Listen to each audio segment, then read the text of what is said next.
Hello everyone, welcome to think geopolitic. Oil का game बदल गया है।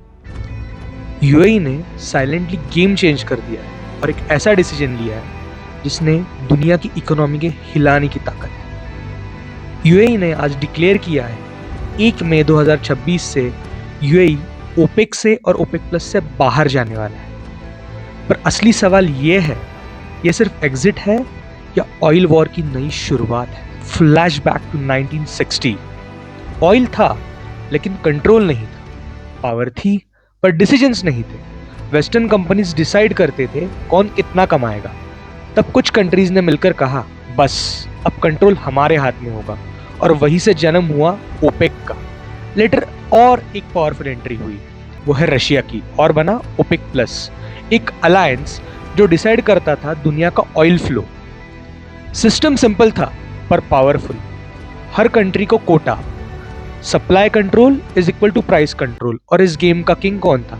Saudi Arabia. ओपेक एक ऐसा संगठन है जो गल्फ कंट्रीज ने अपने फायदे के लिए बनाया। इन शॉर्ट, ओपेक एक ऑयल कार्टेल है जो अपने बेनिफिट के लिए काम करता है, जिसका दुनिया को कोई इतना बेनिफिट नहीं है। पर यस, अभी के ऑयल प्राइसेस को कंट्रोल में रखने के लिए ओपेक इज इम्पैक्टफुल। मतलब आप पेट्रोल पंप पे कितना पे करोगे वो इनडायरेक्टली ये लोग डिसाइड करते हैं। लेकिन हर सिस्टम में एक ब्रेकिंग पॉइंट होता है। यूएई ने डिसाइड किया अब हम रूल्स नहीं फॉलो करेंगे। पर क्यों? क्योंकि ईरान ने जो यूएई के ऊपर हमले किए, उससे यूएई की इमेज को बहुत बड़ा डेंट पड़ा है। यूएई गल्फ देशों से बहुत नाराज है because of the mild and defensive approach that they have towards Iran. So इससे हमें पता चलता है कि प्योर का इंपॉर्टेंस क्या होता है। जितना इंपॉर्टेंस ये छोटी छोटी कंट्रीज अपने पीआर की तरफ दे रही है, इसका 10% भी भारत ने अपनी इमेज में लगाया होता तो आज पिक्चर बहुत अलग होता। दूसरा रीजन ये है कि ओपेक की वजह से ईरान की ऑयल प्रोडक्शन लिमिट उन्हें रोक रही थी। ईरान की हालत अभी ऐसी है कि कैपेसिटी है पर वो यूज नहीं कर पा रहे थे, और दुनिया में अभी भी ऑयल की डिमांड बहुत स्ट्रांग है। सो यूएई ने चूज किया फ्रीडम ओवर कंट्रोल, और यही से शुरू होती है रियल कहानी। पर शॉर्ट टर्म में क्या ही होगा? अब यूएई ज्यादा ऑयल बेचेगा, जिसके वजह से शॉर्ट टर्म में प्राइसेस गिर भी सकती है। लेकिन असली डेंजर है लॉन्ग टर्म में।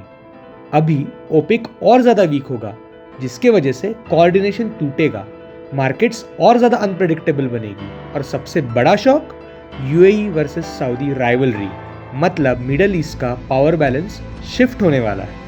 India should use this as an opportunity, जिसके वजह से better deals, stronger ties with UAE. India ने अगर स्मार्ट तरीके से खेला तो long term contracts, strategic reserves, Bharat को यूएई के साथ एक ऑयल एग्रीमेंट करनी चाहिए, जिसमें यूएई का ऑयल ओमान के थ्रू ओमान पोर्ट से सीधा भारत लाया जाएगा, जिसमें हम स्ट्रेट ऑफ हॉर्मुज को भी अवॉइड कर सकते। तो यूएई का ये डिसीजन सिर्फ एग्जिट नहीं है, ये कंट्रोल वर्सेस फ्रीडम का बैटल है, ये गल्फ का बैटल है।